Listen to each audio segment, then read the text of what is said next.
नमस्कार साथियों, एक बार फिर स्वागत है आपका हमारे चैनल में।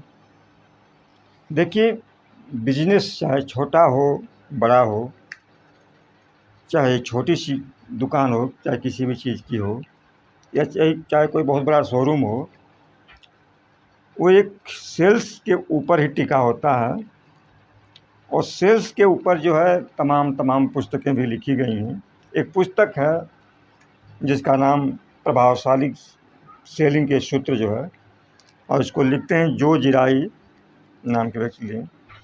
तो जिराई साहब ने इस पर जो है सेल्समैनों के ऊपर भी काफ़ी कुछ उन्होंने लिखा है। तो आइए देखते हैं। तो लिखते हैं कि सब कुछ ज़रूरत से शुरू होता है। जिराई साहब लिखते हैं कि सब कुछ जो है, एक सेल्समैन हो चाहे बिजनेस हो, आप जो भी जीवन में करते हैं, तो सब कुछ जो है ज़रूरत से शुरू होता है और एक अहम हिस्सा है। अगर आप कोई चीज़ चाहते हैं और आप जानते हैं कि आप क्या चाहते हैं, तो आपके पास वह सबसे महत्वपूर्ण तकनीक है जिसकी ज़रूरत सफल सेल्समैन बनने के लिए होती है। कहने का तात्पर्य है कि एक प्रबल इच्छा के बिना कोई भी व्यक्ति महान सेल्समैन नहीं बन सकता है। कोई ना कोई इच्छा या ज़रूरत अनिवार्य होती है, और आपको पता होना चाहिए कि वह क्या है। तो आपको अपने उस हर कदम को देखना होता है जो आप अपनी मनचाही चीज़ पाने के लिए उठाते हैं। आपको जानना होता है कि अगर आप किसी संभावित ग्राहक को सामान बेच देते हैं, तो आप अपनी मनचाही चीज़ पा सकते हैं। तो आइए देखते हैं कि एक सेल्समैन किसी भी ग्राहक को किस नज़रिए से देखते हैं, और वे सचमुच कैसे होते हैं, ग्राहक कैसे होते हैं।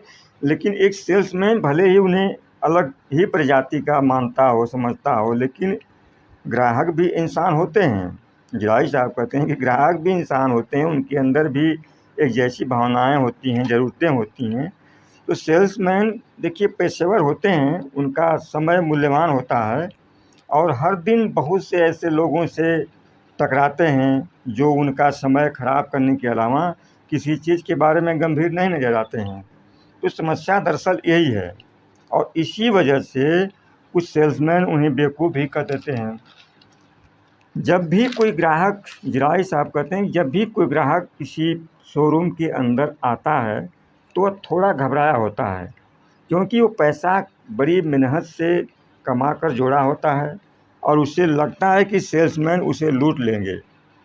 हालांकि उसे बेची जाने वाली चीज़ की ज़रूरत भी है, और इसीलिए वो शोरूम में पहुंचा है।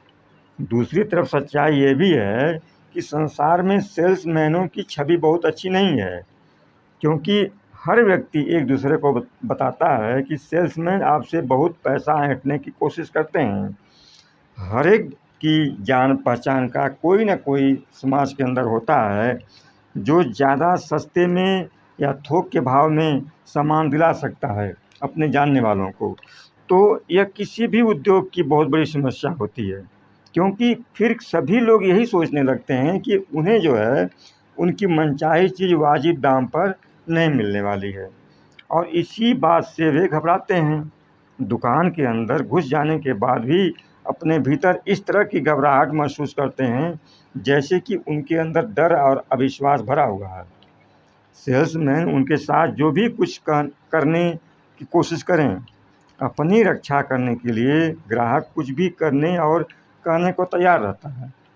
तो सेल्समैनों को ऐसे लोग भी मिलते हैं जो जान छुड़ाने के लिए कुछ पैसे बयाना दे करके निकल जाते हैं और अपना ही पैसा वापस लेने के लिए दोबारा नहीं आते हैं शोरूम में। इसीलिए अधिकांश सेल्समैन जो है ग्राहकों को बेवकूफ़ कह देते हैं, और उन्हें किसी अजीब तरह का प्राणी भी मान लेते हैं जो हिला हवाली करेगा, टाल मटोल करेगा और हमारा मूल्यवान जो है समय ख़राब करेगा। तो समय तो मूल्यवान देखिए है ही, और इस बुनियादी तथ्य को कभी नहीं भूलना चाहिए। एक सेल्समैन, जिराई साहब लिखते हैं कि एक सेल्समैन के जीवन का हर दिन जो है युद्ध की तरह होता है। क्योंकि जिराई साहब भी अपने ज़माने में सेल्समैन हैं, और सेल्समैन की हर कमी को और उनकी हर ज़रूरतों को समझते हैं।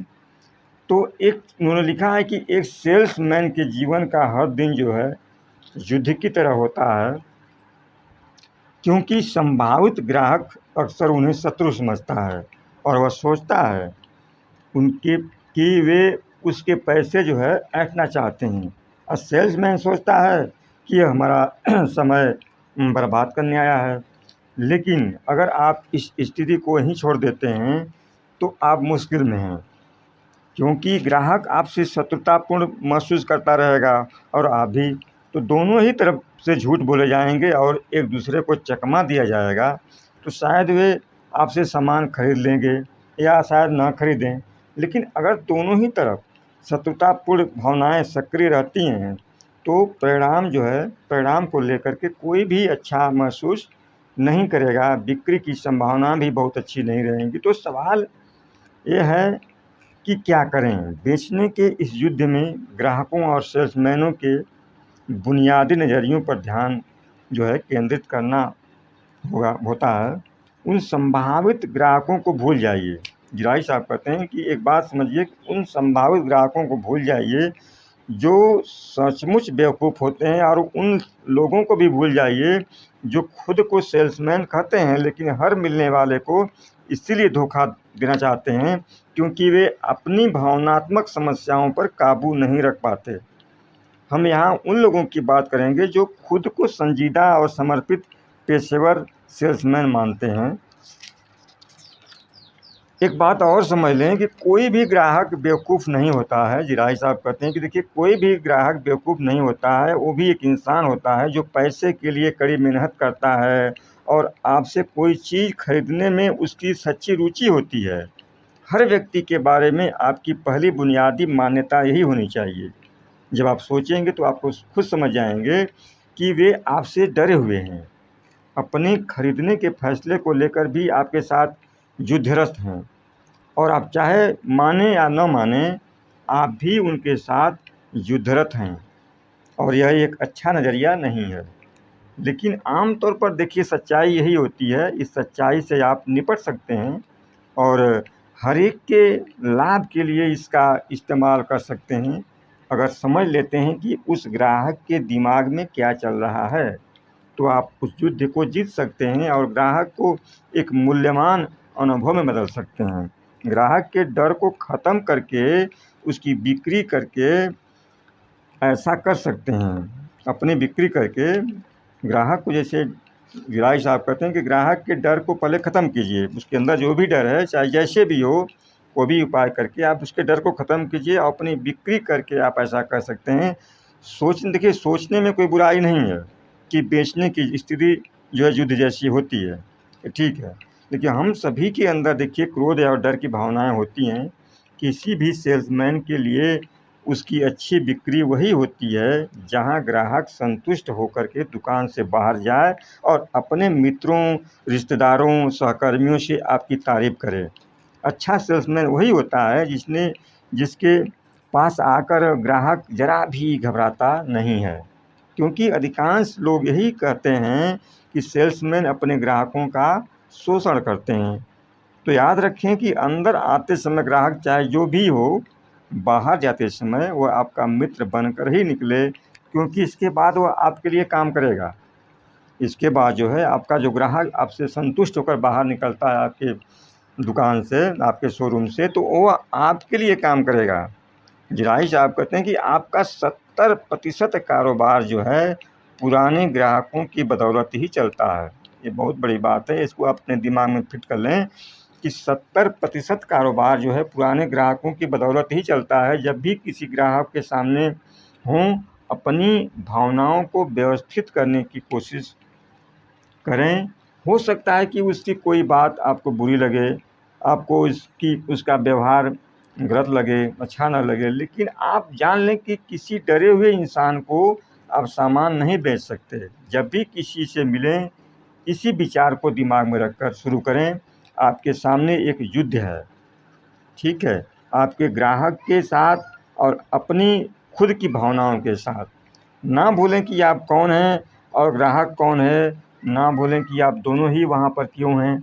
एक ऐसी बिक्री के लिए जो आप दोनों के लिए अच्छी हो।